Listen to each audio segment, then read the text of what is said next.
Hello everyone. We are back with yet another episode of Money Matters for Her Season 3. We are here to celebrate women who have navigated all odds to find their way to success. We hope the stories you hear inspire you to take steps towards your goals and dreams. We all know that when it comes to finance, women excel at planning, budgeting, and managing. Yet, many hesitate when it comes to taking the first step towards investing money. And that's what we are here to tackle, to make women realize the true power of leading conversations around money and investing for the future. Today's guest is a remarkable woman who manages not just one but 3 organizations. She has broken barriers in the male-dominated real estate industry as the first female realtor in Mumbai. Additionally, she founded an all-women recruitment firm and registered an NGO which provides post-treatment care for cancer patients. Let's welcome Gurpreet Jaggi. Thank you, Mamta. I'm really excited to have this conversation with you. So am I. I'm equally excited to be here on the show. I have a few questions for you. Can we start? Sure. So, ma'am, when you started your career, you started it as a corporate trainer. And how did you venture into the real estate sector? Actually, Mamta, I started my professional journey as an anchor. I was working for a local cable channel in Nagpur for earning my pocket money. I wanted to be financially independent at that age too.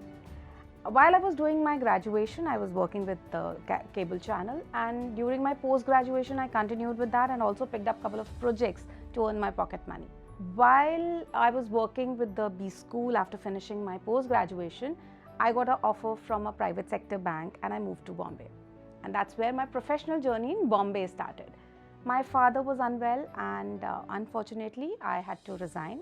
But I took a conscious call to take a break from my corporate journey and just be with my father.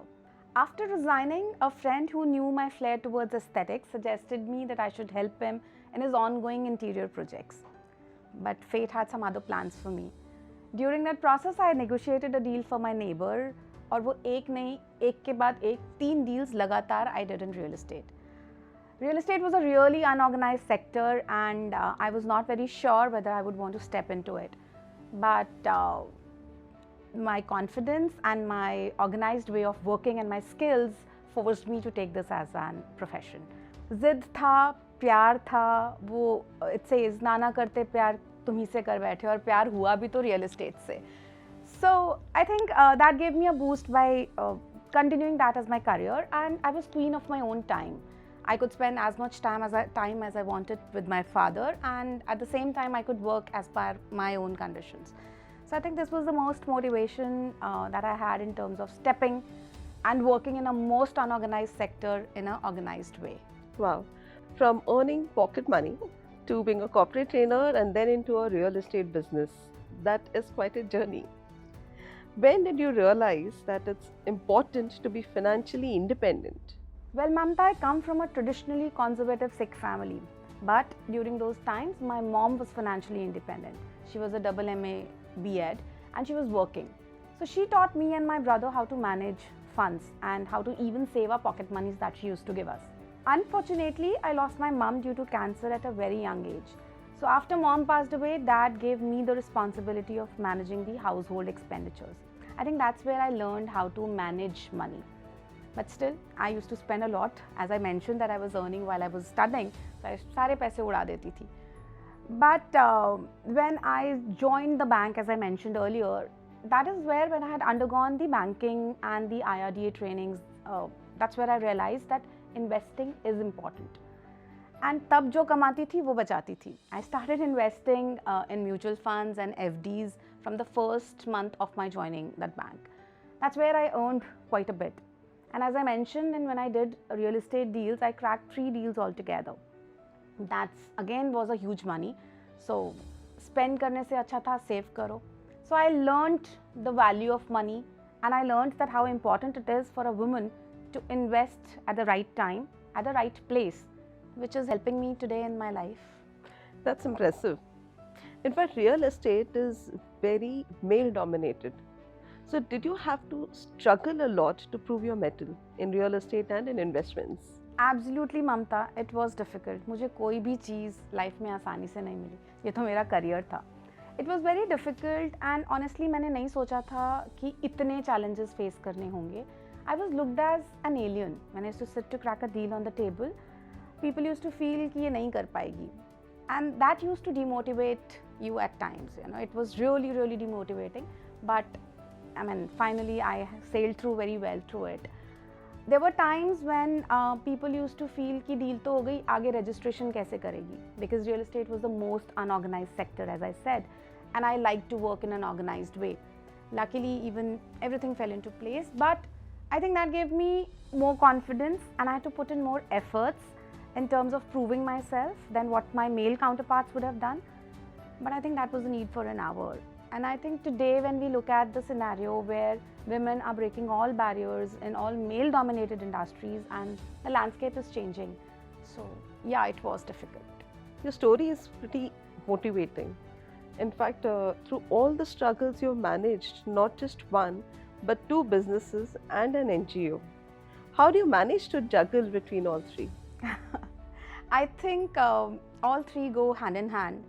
And as I said, that real estate happened to be by chance, but starting up HR was a conscious call. As I mentioned, while I was working with a private bank, I used to work very closely with the HR team, where I felt that there was a need to get jobs for the women who want to come back to work after a sabbatical. A lot of women, they take a break because of their marriage or kids, or like me, I took a break to caregive my father. So there was no platform which was there for such women also to get back to work. So I thought of training the women, even if they're not from the HR background. We take time to train them. After training, if they want to work with us, they are more than welcome, or we try to place them to different organizations as well. NGO thing is a bit personal. As I mentioned that I lost my mom at a very young age. So she was a social worker and my dad took the legacy and I'm continuing it. We Care to Heal is very close to my heart. And I've been doing this as an individual social responsibility from almost around 20 years now. So last year we registered We Care to Heal Foundation formally, and this year in March on the Women's Day we did a flagship event for all the domestic helps, because that is one segment which is neglected. They don't take care of their health. So we thought of doing a session with them where we wanted to check on the deficiencies that they have. So along with that camp, we also educated them on the importance of KYC and importance of investing and saving money for themselves. So I think this is a journey where I'm going to empower more women, and my fabulous team gives me motivation. As I said, HR is all women's organization, so we have an organization or an office which is full of women around and full of energy. And I think all these three businesses are doing well because I have a fab team. It's very commendable the way you have thought about empowering the domestic help and help them to take financial decisions as well. In fact, since you meet so many women across a diverse economic background, I'm very curious to know what is the kind of questions that they ask and how do you advise them? Well, Mamta, I'm a part of a lot of women organizations also, and I'm in the council of Wiki Financial Literacy Management Council, where we are educating more women about the financial independence. So we keep hearing a lot of questions. It's not only about the real estate investments, but otherwise also women have a lot of questions about investing in mutual funds, investing in shares, FDs. So there are umpteen number of questions every day that keep coming across to us, and we give them a right way and a right approach to follow. Now, a few days back, I had a domestic help who came up to me and she showed me some papers and she said, "Didi, I want to buy a flat. Will you please help me in getting the whole thing organized?" And she was the same female who I had suggested a couple of months back to start investing. And her husband was already investing, so they had their savings. And I asked her, how is she gonna manage the whole deal? She did mention that she has the savings which were done through the investments which were made, and she's going to borrow some money from the households where she works, and she's going to take the loan for the rest of the amount. So my question to her was, are you going to stay there? So she's mentioned yes, which makes sense because the rental that she's paying now, she will be paying that as an EMI and she will secure a house for herself. But a lot of women, they get confused to all those advertisements or the reels or the posts that they read about that buy a house by paying 2 lakhs. They don't realize that the balance amount also they have to pay. So they have no clue about how that will work. A lot of women don't know about what are subvention schemes run by different developers, right? Like my case, I bought a property where my 70% of the money came from the money which I had multiplied by investing in mutual funds. And I recently did that. And the confidence that I got that I could do the deal just in 1 month was because I had that amount of money with me, which was liquid. Because mutual fund gives me an advantage of liquidating my money easily, right? It just takes hardly some time to liquidate that money. And that's what I suggest most women to invest wisely, invest at the right time, invest less, but do invest, because that gives you a good amount of money when you want to achieve your goals, your financial goals, your holiday goals, or for that matter, even buying a house. It really helps. It's a very interesting example you shared from your experience. You managed to achieve your life goal because you planned well and you invested right. So I'm sure many women who are tuning in would love to take this experience, learn from this experience, and take on their life journeys as well. Thank you, Mamta.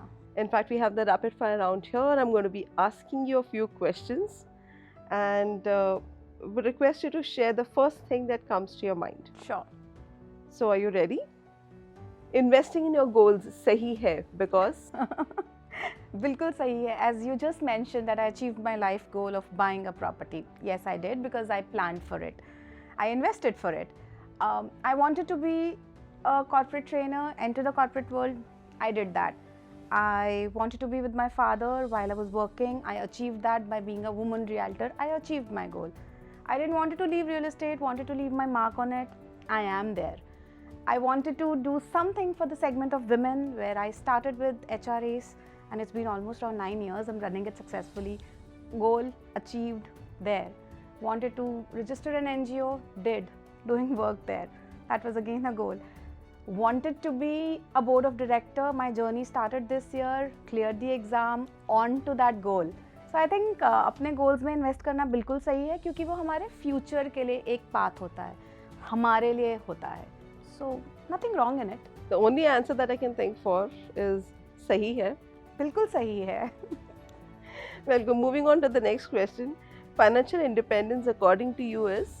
जहाँ मुझे किसी पे dependent ना होना पड़े, where I don't have to think about or have to ask anyone before spending or before investing. True.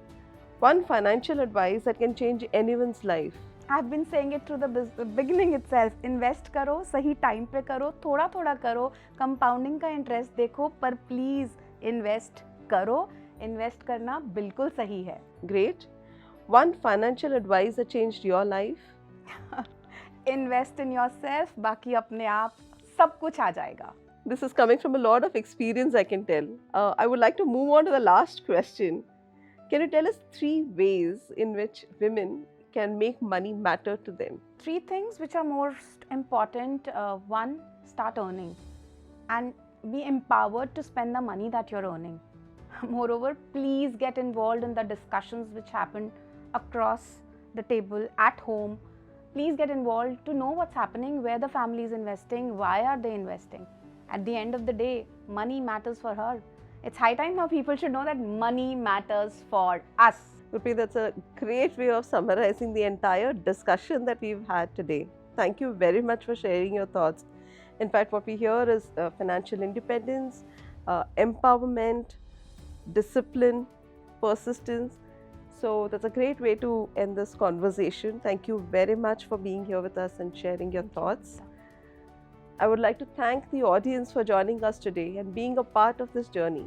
I hope this conversation has encouraged you to take a step towards financial freedom. We'll see you again with a new captivating story on Money Matters for Her Season 3. Mutual fund investments are subject to market risks. Read all scheme-related documents carefully.